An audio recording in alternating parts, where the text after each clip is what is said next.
Hello everyone. Today I would like to discuss the various terms we use in the context of discrimination. These are predominantly direct discrimination, indirect discrimination, and positive discrimination.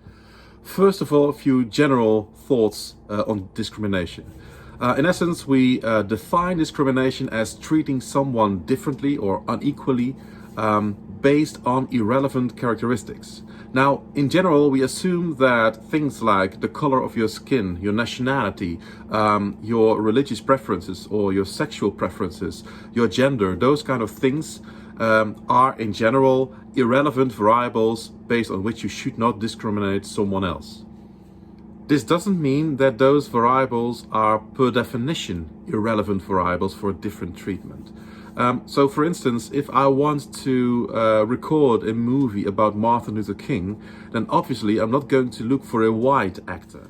In this particular example, the color of the skin is a relevant variable to take into consideration when I decide whether or not I will hire someone. And I do believe that someone who has a white skin doesn't stand a chance in becoming the next actor to play Martin Luther King.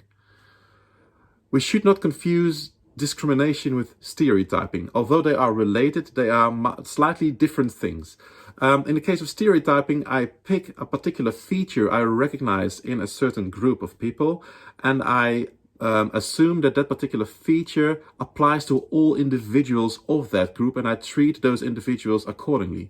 So, for instance, if statistically I can reveal that a majority of the musicians, and especially the drummers, are alcoholics, and then next day when I meet a drummer, I will treat that drummer automatically as an alcoholic because that individual drummer should be an alcoholic, considering the more general backgrounds of the data I have.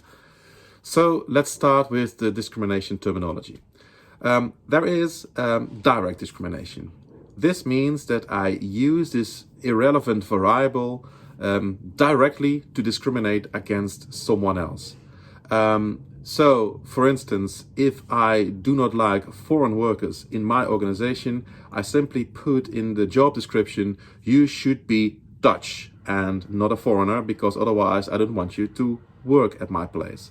That would be an example of direct discrimination, because you directly refer to the irrelevant variable and use that as a justification for your different treatment. Now, this is quite an obvious example of discrimination, but in practice, discrimination usually is more indirect. In the case of indirect discrimination, we apply a certain rule that in itself is not necessarily discriminatory, but it does have a discriminatory effect in practice. So when we stick to the I do not want foreign laborers in my place example, I could circumvent the issue a little bit by stating, if you want to work at my place, you should speak my language fluently, and we'll do a certain test to establish whether or not you are capable of speaking my language fluently. In that case, probably it will result in only Dutch people working at my place, although technically everyone can apply for the same job as long as they speak Dutch. But in practice, it will probably lead to a discriminatory effect, and this is what we would call indirect discrimination. Now, in the case of positive discrimination, it's slightly the other way around. I actually use irrelevant characteristics to favor certain groups over other groups. So when I notice, for instance, that women are underrepresented in particular jobs, I might take that into consideration when I hire someone in that job next time and have a preference for a female. Why? Because I want to positively discriminate against, I'm not quite sure if you say that, but I want to encourage women to have this particular job because they are underrepresented.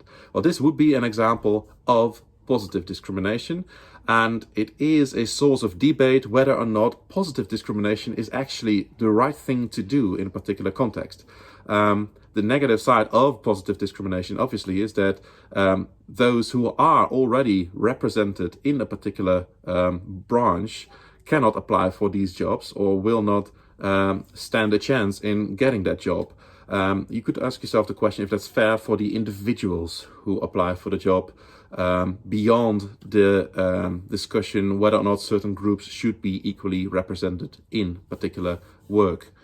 But that's a debate we could have in class one day. It's not for this theoretical video. So I hope you've learned a few things about the concept of discrimination, how to put it in the proper context, and how to label certain forms of discrimination. Thank you very much for watching. Ciao.